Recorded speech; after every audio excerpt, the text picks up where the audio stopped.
Hello, and welcome to the Green Grid webcast, Liquid Cooling in Data Centers, Time to Get Over Your Fears. My name is Hillary Ives, and I will be the moderator for today's event. Before we begin, I would like to review a few housekeeping items for this session. Our presentation will last approximately 45 minutes, with some time for questions at the end. This is a live presentation through WebEx, and due to the large number of people on the call, you may experience a slight delay when we click between slides. All phone lines will be muted during today's event to cut down on background noise, but we do welcome your questions. To submit a question, please type it in the Q&A field in the lower right side of your screen. We will attempt to answer as many questions as possible. If we do not have a chance to answer your question, we will follow up with you after the broadcast via email. A recorded version of this presentation will be available in a few days, and we will send all registrants an email with a link to the replay. Now I'd like to take a minute to introduce today's presenter. Julius Neudorfer is the CTO and founder of North American Access Technologies.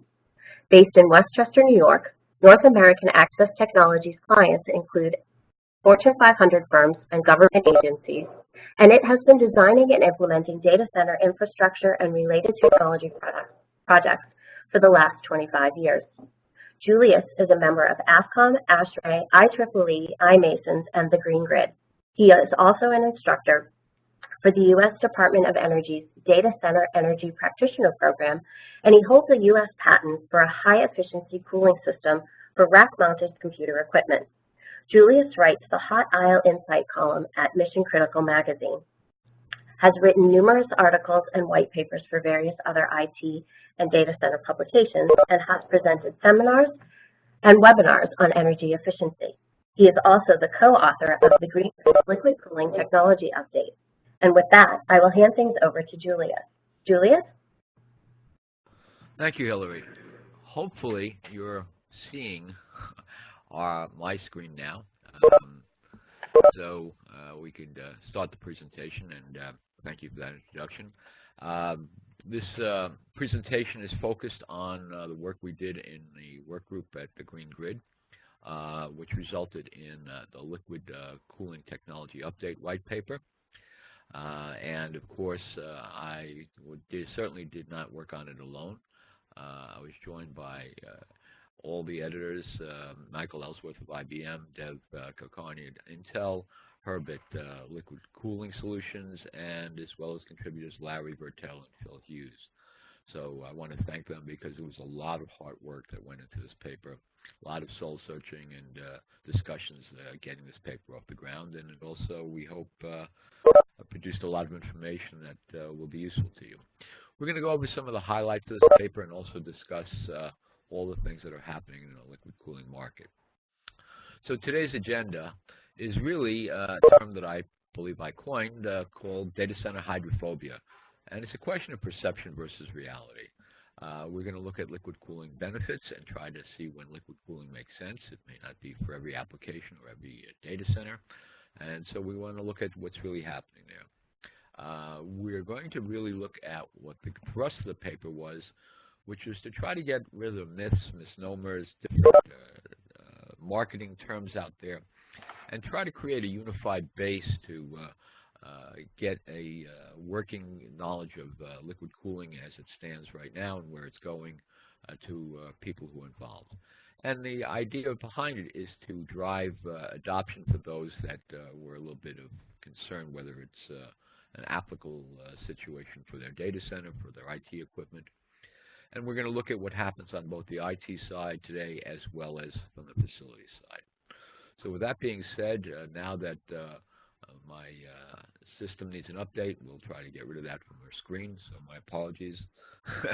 There's no such thing as too many interruptions. Okay, so from that point of view, we have liquid cooling perception versus reality, and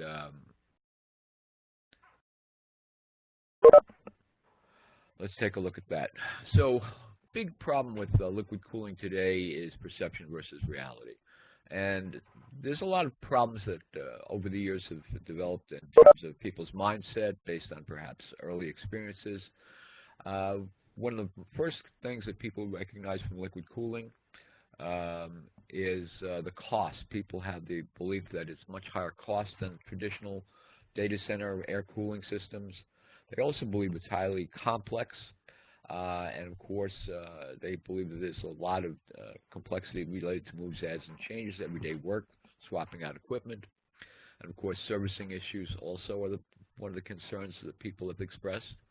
And finally, the big one is leaks. Nobody wants leaks in their data center. And that's led to what I call data center hydrophobia. That being said, we're going to try to address that in the white paper, or we hope we've addressed it in the white paper, I should say. We're going to look at why people need liquid cooling, what are the benefits, where we should apply it. One of the big things that we're trying to get standardized throughout the industry is the classification of liquid cooling. The system boundaries that we've looked at and sort of looked at trying to make sure that everyone is able to plug and play as best as possible. And also to explain the difference between the performance of liquid cooling versus air cooling in terms of density and other factors. And looking at considerations for when and where you should be choosing liquid cooling, the different technologies, and of course what we'd like to do is get a little bit of momentum going behind it. So one of the first things is what are the advantages? The most obvious advantage to most is to increase the rack power density beyond the typical 5 to 20 kilowatts of air cooling can do, and liquid cooling can go from 20 to 100 kilowatts easily today and even higher. We'll take a look at that in a little bit.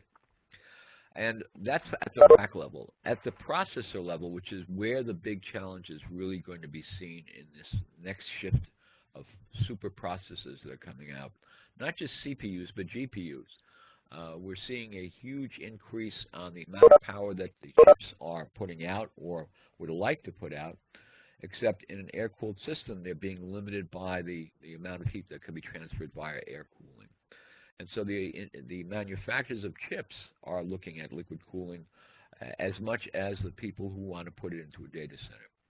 And one of the advantages at the chip level is if we can pack more chips closer together, we actually have much further throughput through the system due to increased component latency. In other words, we're getting our components closer together, so even at the near speed of light at the electrical level, every inch counts. So instead of having spread between components, if we can compact more components into a tighter area, the entire system has greater throughput.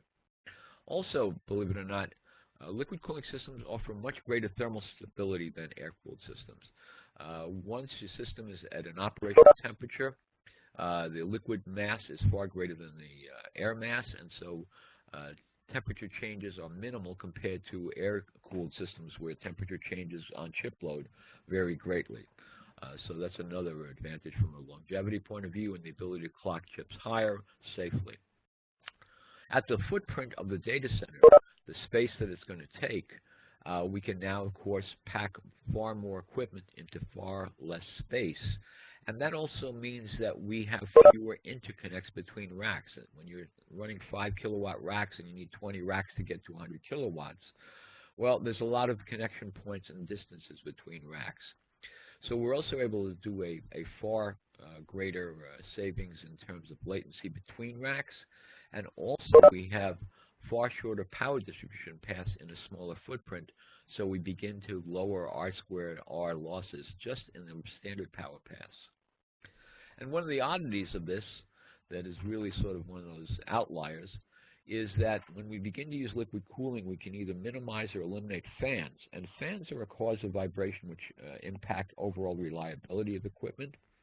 And if you're using spinning hard drives, actually fans will reduce the I/O throughput of hard drives due to vibrations.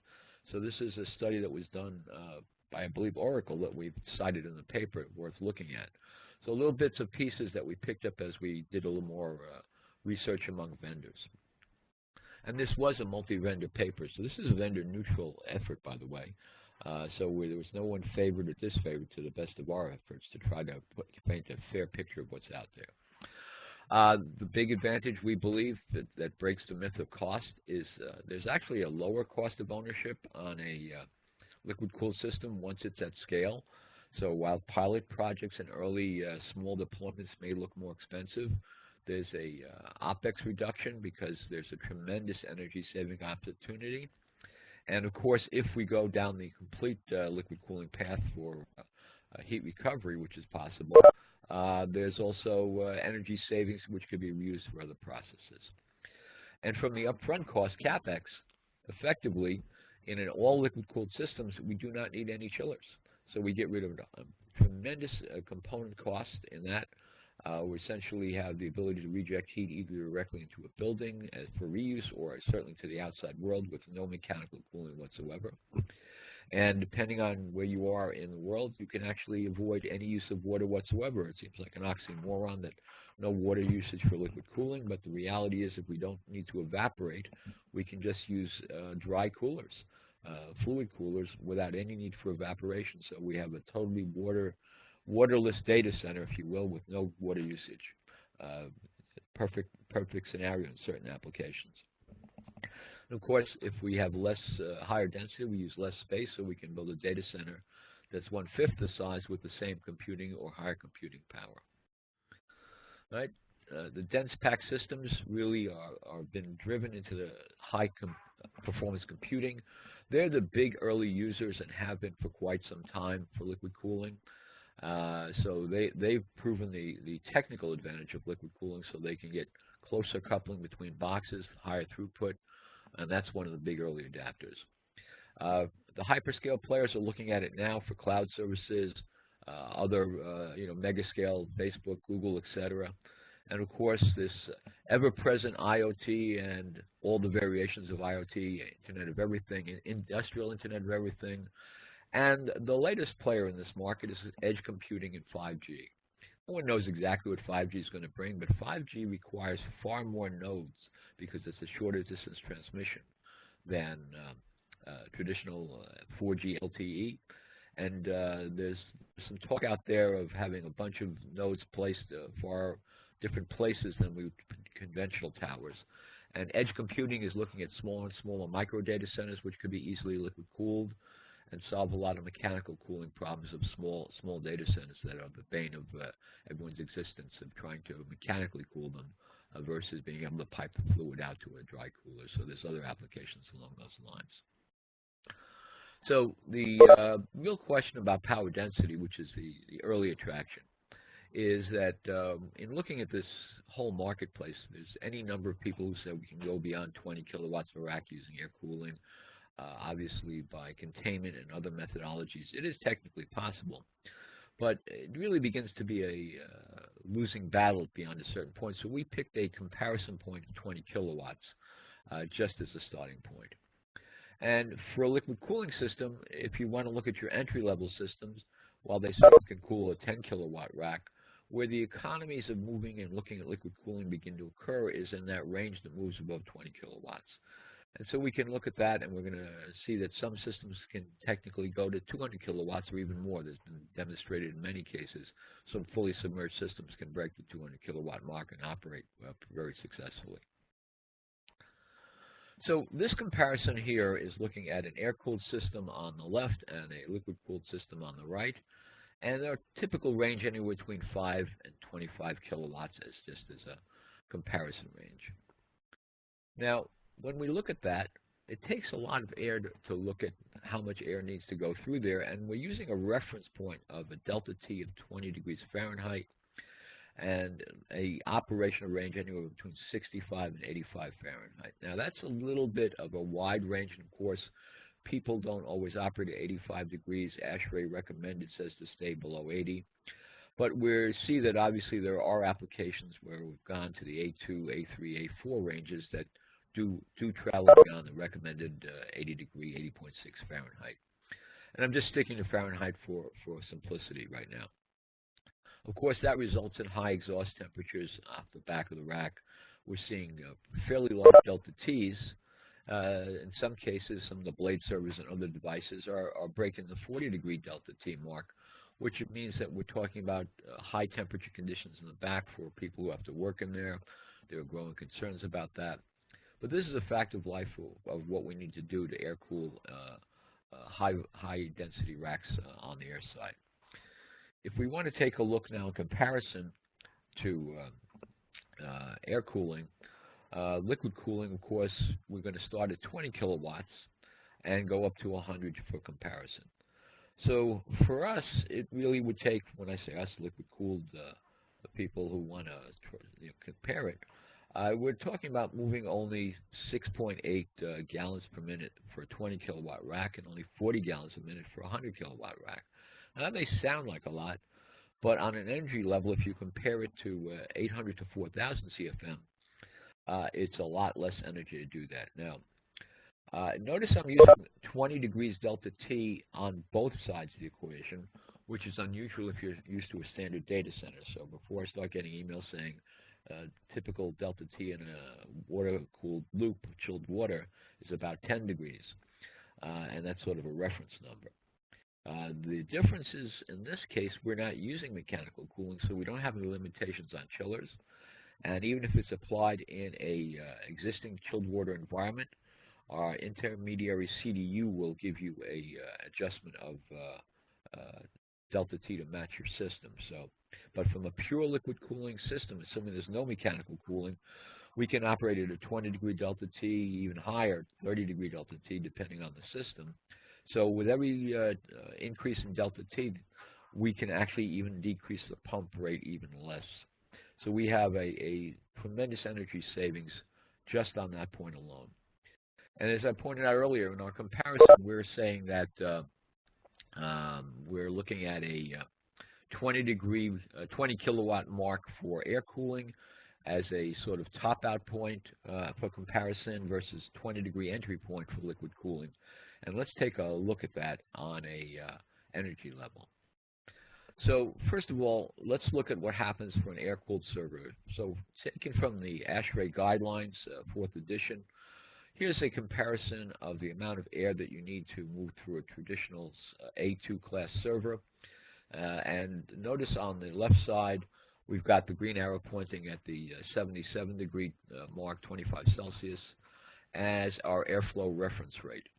And on the right side, we're looking at a server increase over base. So our baseline there is 1 at whatever it's going to be.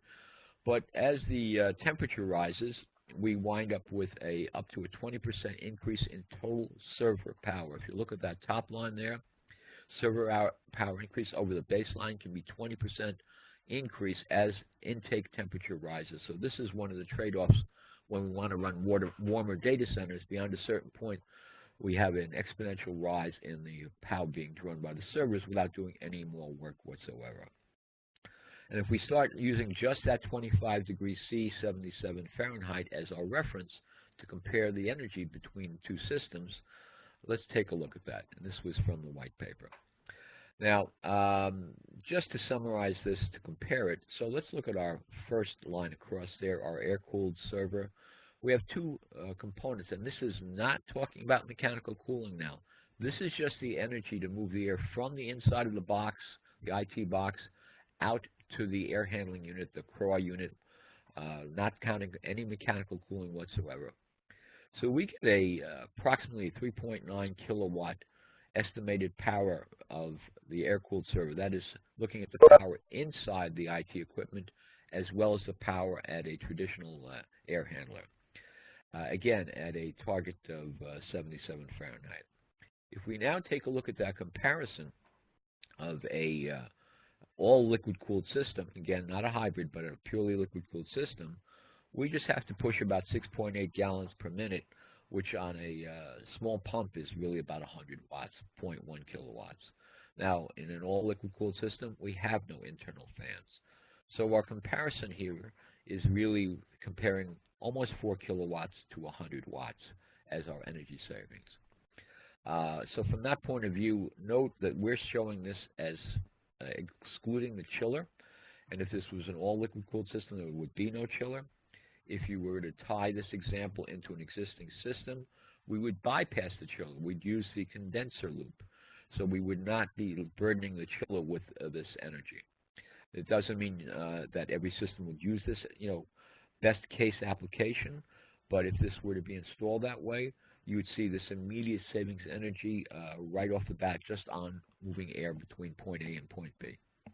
And of course, if you're not using the chiller, whatever your coefficient of performance would obviously be gained from your energy point of view. Diving into the white paper, we're basically looking at a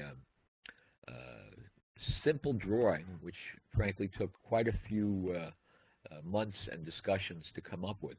We're trying to standardize on the concept of conductive versus immersive. So in categorizing the overall liquid cooling definition, if you will, we basically break it into two components. As I said, in the conductive side, it's either a cold plate, it could be solids, could be liquids, could be heat pipes, and we'll take a look at that, where we have no liquid actually touching the components. So liquid is not in direct contact with the components, versus immersive, where the liquid actually touches the components, whether it's the CPU, memory, or anything else.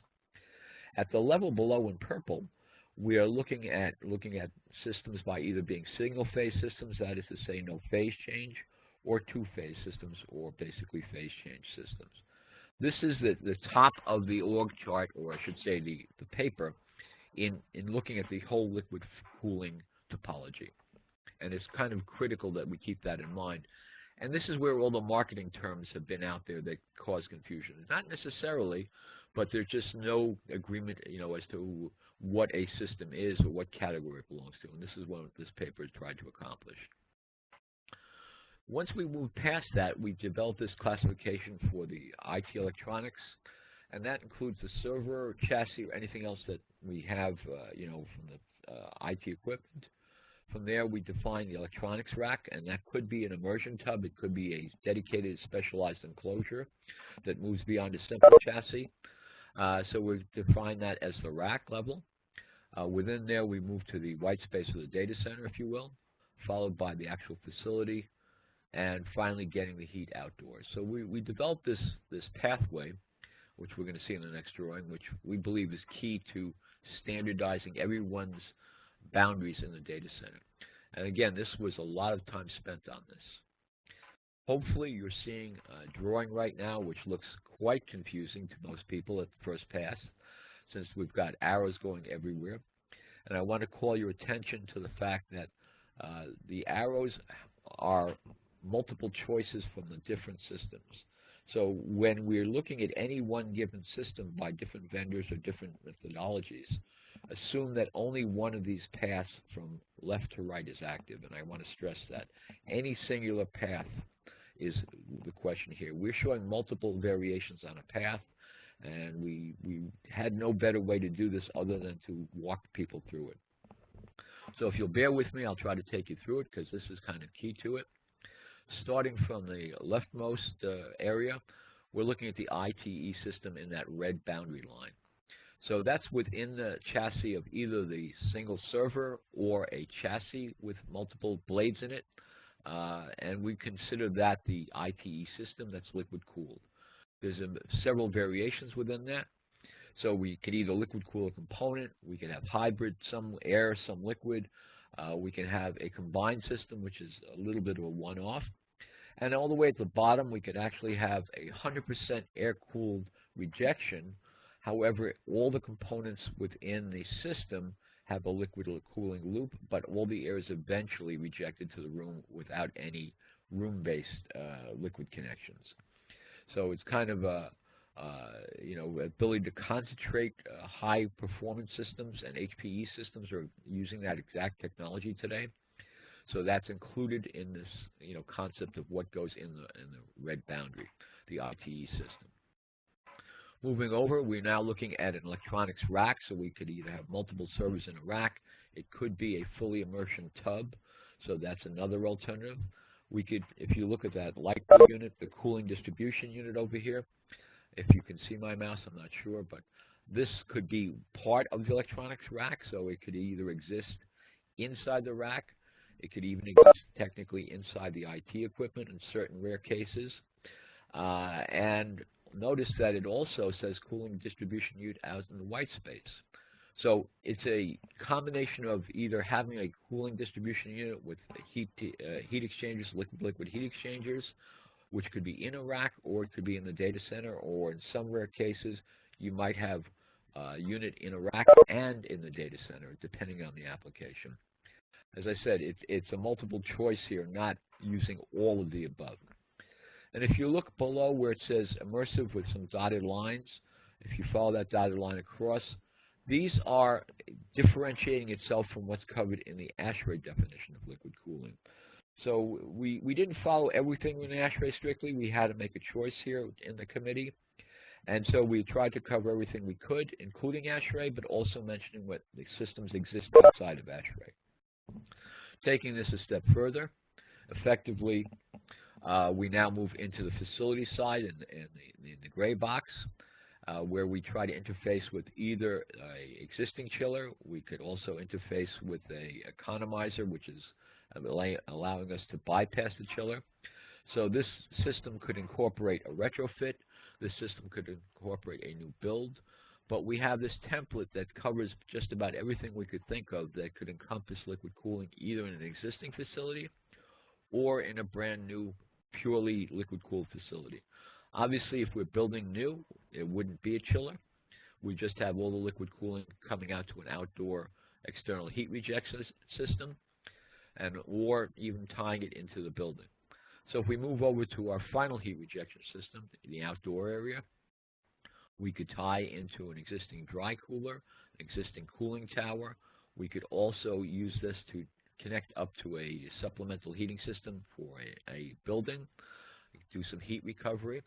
Any number of combinations that either gives us the ability to reject heat into a body of water, into the atmosphere, into underground chambers, no limitation there, of where we can move that heat out. Or ideally, we'd like to have heat recovery, because if we can recover some of the heat energy and make use of it, and use it for other purposes, we've really, begun to stop wasting energy and heat, and we've certainly reduced the energy it takes to transfer the heat. But a megawatt moving into a data center and coming out as heat is still a megawatt loss. If we can recover 20, 30, 40% or more of that heat for other purposes, we've truly, moved to the ultimate goal of liquid cooling, of minimizing the waste of energy and maximizing the performance of ITE. This chart, again, takes a bit of understanding. The white paper goes over it in detail, so we do suggest you read the white paper. I'm trying my best at the limited time we have to give you a summary of what's going on here. The white paper also looks at the basics and comparison between air cooling, and of course this should be familiar to people who work in the IT world. A simple one-use server, a very common application. We typically have these high-powered fans double stacked, whether they're inside the box or mounted at the rear, different applications. One of the problems in a multi-server environment is you begin to have the shadow effect where one CPU is in front of the other. So the CPUs closest to the front of the air intake, of course, get cooler air than those approaching the rear of the system, depending on the design of the server. And we're also limited by the amount of surface area that we can pack in for heat sinks. So as we have these multiple CPUs in these tiny packages, we begin to have to drive more and more air through them, and of course it becomes an airflow nightmare. The velocities of air going through, the number of CFM requirements, is really a dance that is difficult to achieve without very tight containment. And of course, every one of those things adds to the complexity of managing airflow. In comparison, we're now looking at a couple of basic liquid-cooled systems. Now, in these cases, we're only cooling the major components that produce the heat. The picture on the right is a pre-manufactured system that has all copper piping with fluid disconnects. So in this case, they're able to extract heat from the CPUs and pipe it directly out, as well as, in some cases, variations on this. We can also pull the heat off the memory module, and you may be able to get 60, 70, 80% of the heat out through the liquid loop, and the rest must be air-cooled. On the right-hand side, we're looking at a commercial conversion of a standard OEM product, a branded product that's been converted. So the air-cooled heat sinks have been removed and replaced with liquid-cooled cold plates. And so therefore, you still need air cooling. However, the fans load goes way down. We're pulling about 50% or more of the heat out of this box through the liquid loop. And notice it's an aftermarket or retrofit application.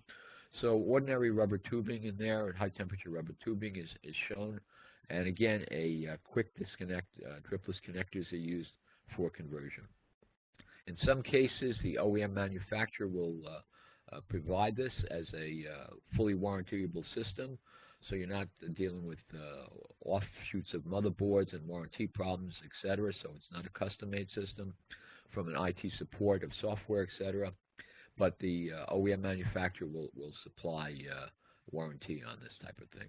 Again, it's out in the marketplace, so you're free to choose between vendors, but it exists and has been proven successful. We also have other forms of conduction to get the heat out of the box, such as heat pipes, which is a popular application we use in our laptops every day. It's been out there. It's a sealed pipe. It doesn't leak. It's been proven very rugged and has a very good heat transfer efficiency. So we have the ability to look at some modular systems using this technology. Some cases the system can be backed into liquid loops, which are also sealed at the back of the rack or within a chassis, as we're showing you here in the middle drawing. And in many cases, there's a system that will actually reject it to the metal of the traditional server, and then you put a cold plate on top of the server. Again, a myriad of systems exist out there using different technologies of heat transfer without any liquid entering the IT equipment. So we'll take a look at that as well. Now, in another case, we've got sealed modules for a immersed server module where the entire casing is sealed except for where the connectors are shown with the red and blue arrows.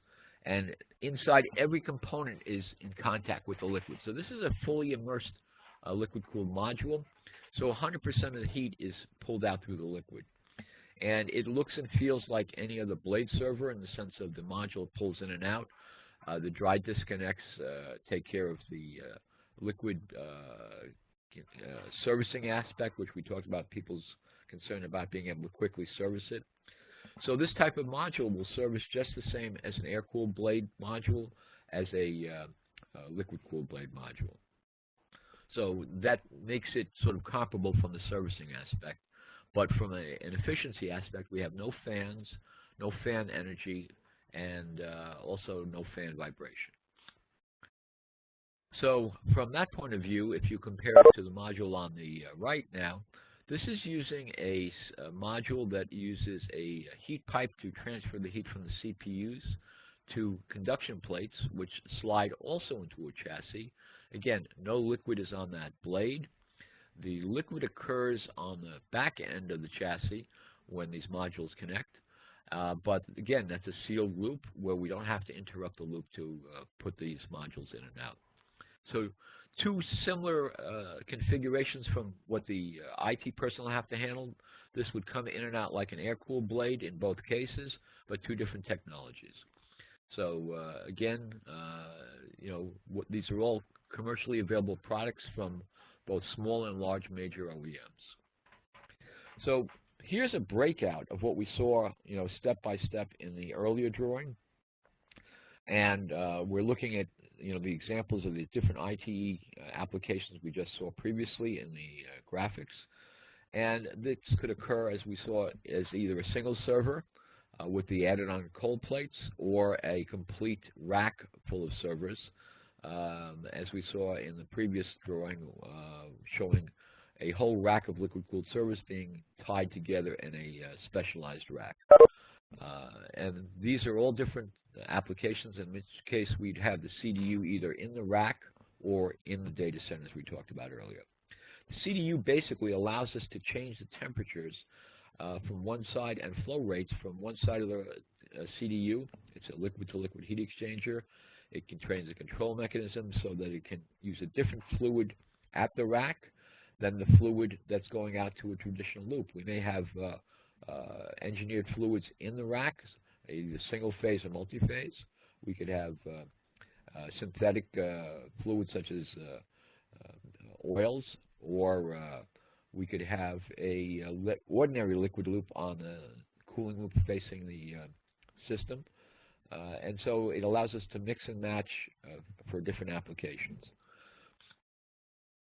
If we now move a little further down the boundaries, okay, past the electronics rack, so we're looking at the room, which is the white space, of course, that we then travel further out to the building and finally to the exterior. So in some cases, the room will have to still have air conditioning if you're using a hybrid system that's not 100% liquid cooled. And of course, this can coexist with any ordinary air-cooled IT equipment, so it's not requiring you to force an all-liquid cooled data center. It can be part of an existing data center. And of course, you would either tap the cooling distribution unit to the rack or go through the chiller if necessary. If you don't want to repipe, just use a little extra loop for a small system, but of course, that does put the heat load back on the chiller.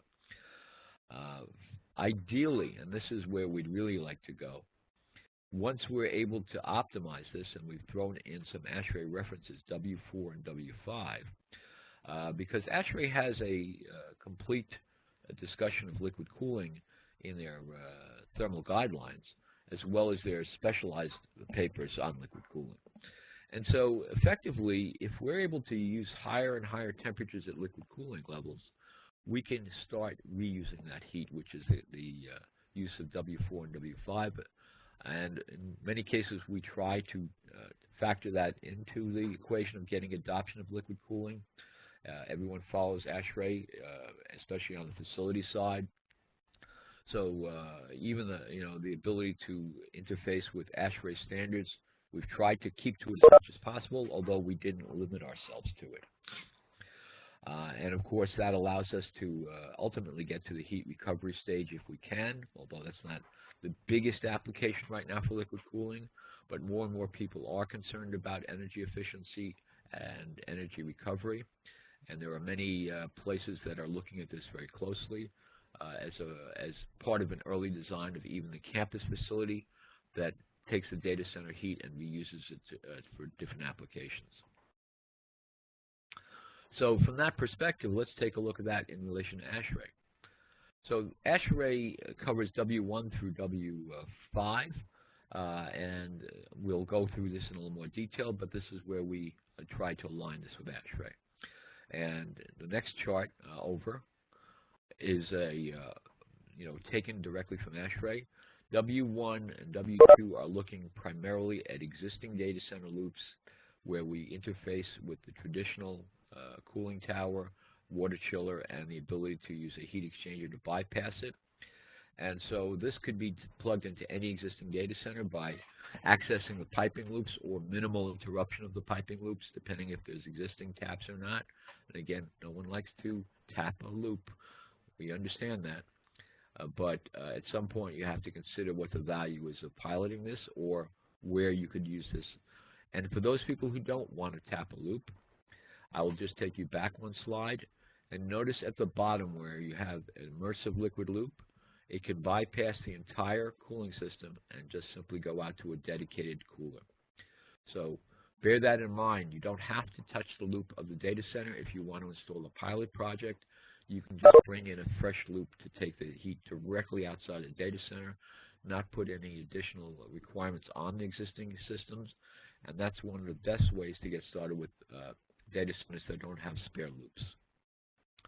W4 is really the classification from ASHRAE, and we sort of connoted it as warm water cooling, although that's not a term that ASHRAE uses, where we can now go directly out to the cooling tower through a heat exchanger. And that allows us to have a pretty good top end for cooling. And one of the things you have to recognize that in that W3 category, which goes up to 113 degrees, that covers virtually the majority of the planet. And if we go up to the W5 category, that really allows us to put a completely independent system with no mechanical cooling system on almost any place on Earth. Because typically there's very few places that will rise above 113 degrees. There are some obviously that do exist, but there are easy ways to mitigate that where some evaporation occurs. and if necessary mechanical, but unlikely percentage of time would you engage that mechanical system. But again, these are all really heavily detailed scenarios that are covered both in ASHRAE as well as in the liquid-cooled white paper. Now, of course, the big issue is how do I attach this to my existing system? And that compatibility issue depends on whether you're talking about a condenser water system or a chilled water system.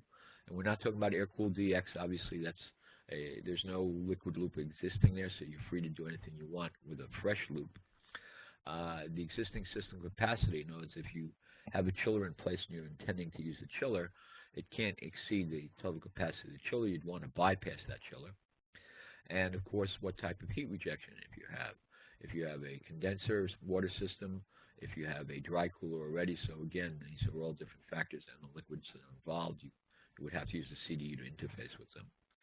The fluid flow rates that you're using currently would have to be matched through the CDU, and of course the temperatures in the loop would be part of the factor. It takes an engineering study to do this. Is not just a plug and play. We don't pretend otherwise. And of course, what are the existing DeltaTs of your heat exchangers?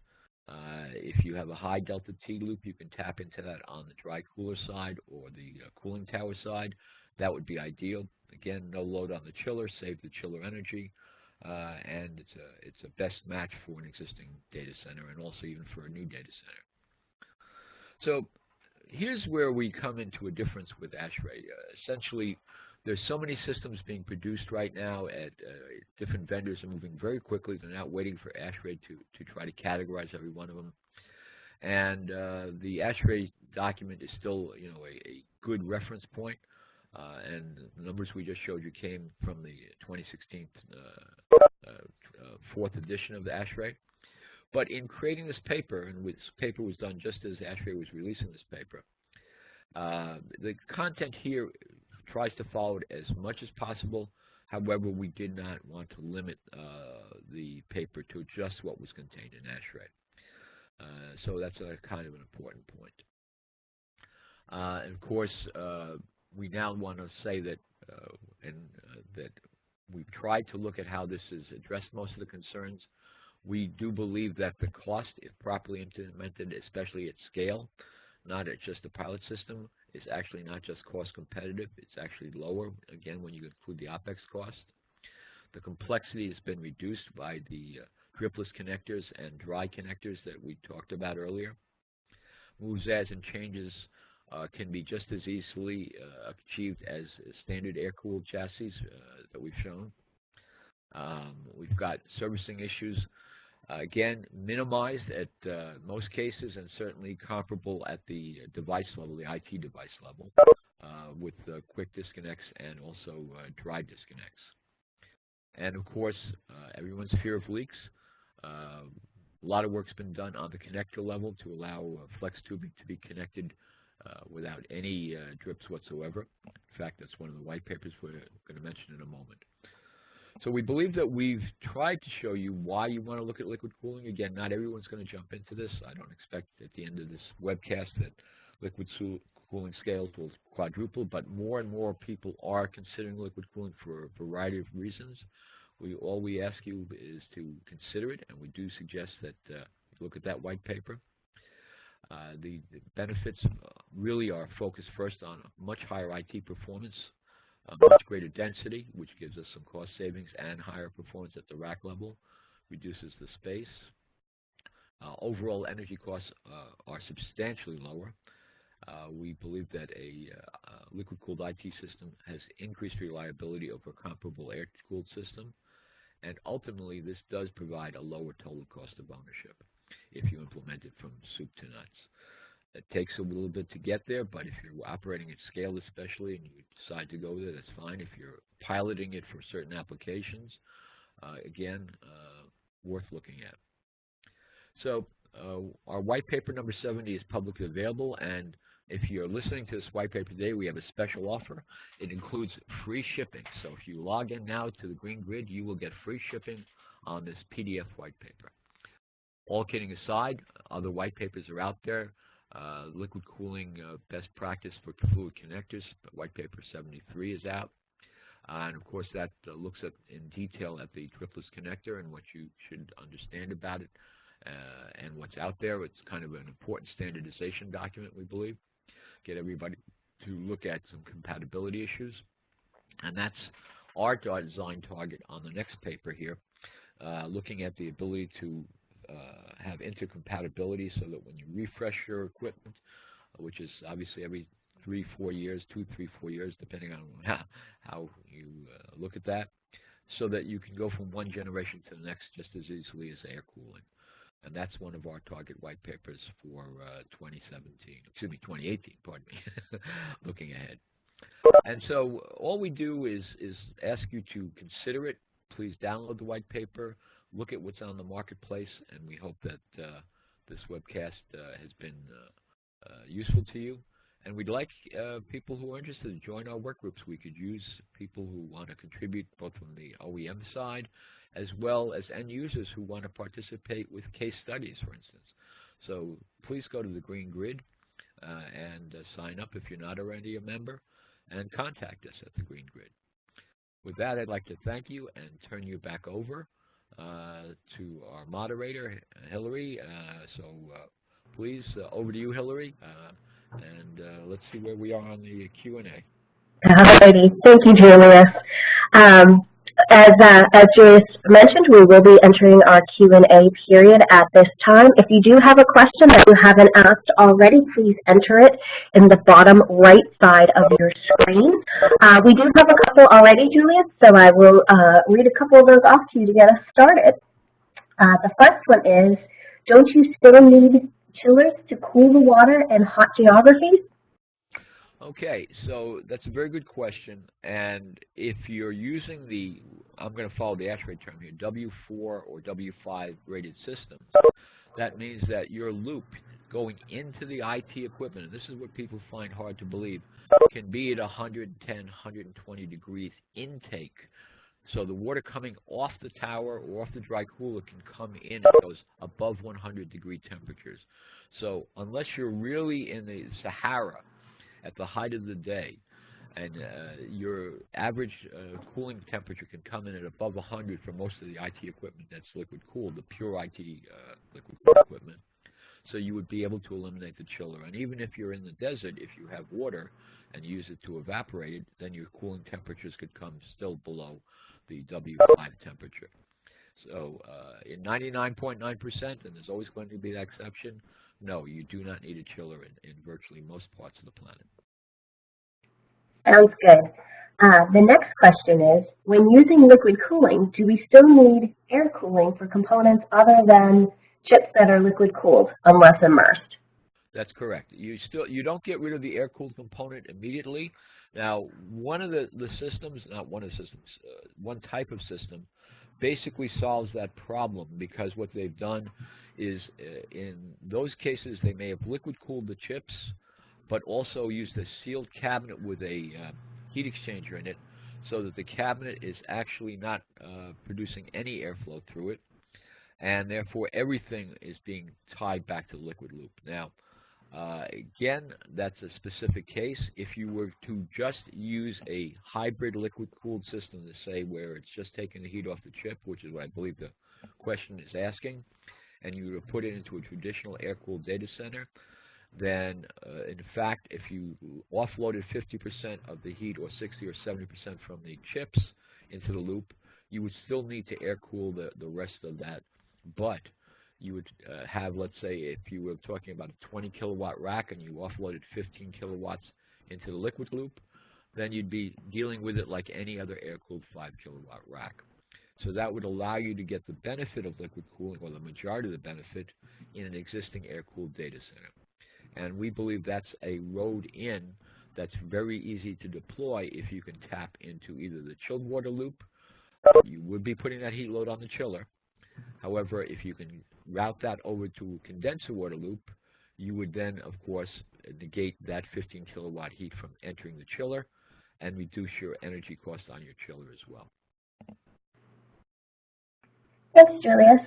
The next question is, how mature is the conductive or immersive technology with regards to cooling? I think it says TORs or HDDs. Okay, so for HDDs, there is an issue going on that was resolved in one way or another. How are we going to look at this? HDDs don't really want to be submersed because they do require, they have an air-breathing hole for normal use. That essentially gave birth to the Helium drive. Helium drive is a helium-filled hard disk drive that, by its very nature, is sealed, and that can be immersed. It's also interesting that the Helium drive is a side product. Effectively is also a more energy-efficient drive and effectively can operate at 15,000 RPM with less energy than a standard air-cooled 15,000 RPM drive. So it's both a performance enhancement on the drive, and they're selling those drives outside the liquid cooling market, but they were started to be developed because of submerged issues on that. And of course, the other factor is solid-state drives can be immersed in a pure immersion environment. So there is that, it's not a problem, if you want to call it that, but for a standard drive it is a bit of a problem for sealing up the HD traditional drives. Sounds good. Is anyone using organic Rankine cycling for waste heat recovery?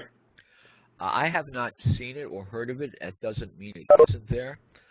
But of course, in fact, if we can use even the low, I don't want to call it mid-grade heat, but still even the temperature coming off at 120 or 130 or 140 degrees off the back of a liquid cool loop is, well above what we normally deal with in a data center. The ability to boost it with any number of technologies to where it becomes medium-grade heat for reuse, such as the Rankine cycle, is a good engineering feat for those that want to invest in it. There's multiple people looking at those kind of things, but I'm not aware of a particular project that's actually in production, but they may be out there. So if anyone's listening, please send it in. Sounds good. And I'll take the next question, which is, what is the cost of the white paper? For both members and non-members, the cost of the liquid cooling technology update, it's actually free and can be downloaded from the Green Grid website in the library and tools section at thegreengrid.org. The fluid connector white paper that Julius also referenced is available free to members but at a cost to non-members. The next question after that is, can you discuss dew point monitoring? One of my favorite pet peeves for both air-cooled and liquid-cooled systems. So dew point monitoring and dew point control is, many, many years of air-cooled experience. Of course, we've typically used chilled water at 40 some odd degrees. Take your choice of what, 42, 45, etc. And people are now letting that rise up a little bit, but of course requires insulated pipes. And that's led to the concept of dew point control. So if we can maintain that liquid loop even in a traditional air-cooled data center above dew point, we solve a lot of problems. And it's easy enough in a liquid cool environment to do dew point control because the whole point of liquid cooling is to maintain warmer and warmer temperatures to get more and more efficiency. So in a liquid-cooled systems, we typically don't use at low temperatures, and if we did have a CDU being fed by low-temperature water, we would have the liquid loop at a higher temperature, so it wouldn't require insulation. You wouldn't have the concern about the condensation and dripping. So it is inherently in effect for liquid cooling loops, except if they're fed from chilled water, in which case the chilled water side, if it's below dew point rather, would still require insulation. And if you do dew point control at the source, then of course you save energy because the chillers increase in performance as they go up until they reach their thermal limit. So even in a traditional air-cooled data center, moving towards a dew point control system is very energy efficient and certainly solves a lot of problems, from both the build cost and complexity cost. So please, even if you don't go liquid cooling, please look at dew point control. Sounds good. The next one is, what are typical leak mitigation strategies deployed? An umbrella is number one. No, just kidding. Couldn't help that one. So obviously, the inherent leak sustainability at the connector level is one. People are afraid of leaks. One of the things to consider, of course, is leak containment. People have developed systems now. In fact, one large vendor, a major OEM, has leak detection on board their blades with a shutoff solenoid. So effectively, if there is any leak detected inside the IT equipment, they actually have a leak rope sensor in every module. It shuts off the loop to that blade, not to the system, to the chassis. And of course, you can have leak detection at the rack level. You can have leak detection at the floor level, such as you would for traditional cooling units such as CRAWs. So remember, we're not talking about high pressure loops that are going to spray all over the place. Even if you have a small drip at the back of the IT equipment, it's not a catastrophic event. So bear in mind that the magnitude of the threat is really minimized, if not completely eliminated. And you're more likely to get problems from drip, from condensation, than you are, from a piece of insulation that's been moved, than you are a major leak from an IT system. But the fear continues, and all we can do is try to show what's out there today that really protects you from leaks, but you have to examine it and take your own risk-reward. I'd rather have the risk of a very small drip than have a system go thermal because it has poor airflow, because of the airflow mismatch at the top of the rack, the bottom of the rack. I deal with these problems all day long at customers, and airflow has just as many overheating problems as if not more than the threat of a minor leak from a properly designed liquid-cooled system. I hope that addresses the fear. I do too. The next question is, many of these discussions existed 8 years ago. What has changed to make liquid cooling more viable today? You're right about the 8 years. It's absolutely true. The early attempts at liquid cooling, I shouldn't say attempts, but the earlier generations of liquid-cooled systems were really early focused at the supercooling market. They would do anything to get to that goal of the fastest supercomputer. People were not comfortable in many cases with the concept of an immersion-cooled tub, and so it wasn't seen as feasible for so-called production data centers, but were willing to be tolerated to get to that next step in supercomputing. And I'm not saying that tubs are not a suitable solution, even in a production environment, but a lot of development work went into the concept of a plug-and-play module at a chassis level that we showed earlier. And that really has developed in the last 3 or 4 years in particular, where you can really walk up to the system, know nothing about liquid cooling from an IT perspective, pop a module out, pop a module in, and it will be recognized in that liquid-cooled chassis just as easily as it would be recognized in an air-cooled chassis. So you have that, hot swap ability in that liquid-cooled product as you do in the air-cooled product, which did not exist 8 years ago. So there's been that try to make it commercialized and not just go after the high-performance market. All right, I think we have time for just one more. So this one is, while liquid cooling is more efficient, why do manufacturers specify lower energy density servers, 1U or 2U, for liquid cooling than higher energy density servers like blades? Well, I guess some manufacturers, and I'm trying to interpret the underlying question there, so I'm sort of guessing at what the intent of the question is, because liquid cooling servers are available in 1U packages because people are comfortable in buying that type of package from a known vendor. And that was one of the conversion pictures we showed you. So in that picture, that was from one of the 3 major vendors out there.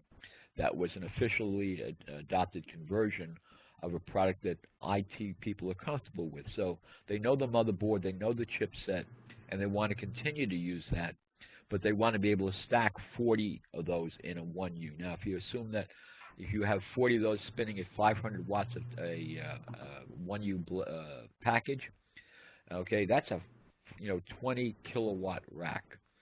And of course, there are more than 500 watt 1Us available out there, so put that in there. And that's a current application that people are doing, and that's one of the selling points, is that the IT people don't differentiate the software loads from the air-cooled version to the liquid-cooled version. So even though that's a low-powered application, they like that particular package. And of course, there are very high-power applications in 2Us and 5Us available from major OEMs. I won't mention the name of the OEM because this is a vendor neutral, but they do have liquid-cooled versions of their higher power, same chipset in air-cooled and liquid-cooled in a standard rack mount availability. Thanks, Julius. It looks like that's all the time we have for today. We are at the top of the hour. We thank you all very much for your attention and participation in today's webcast.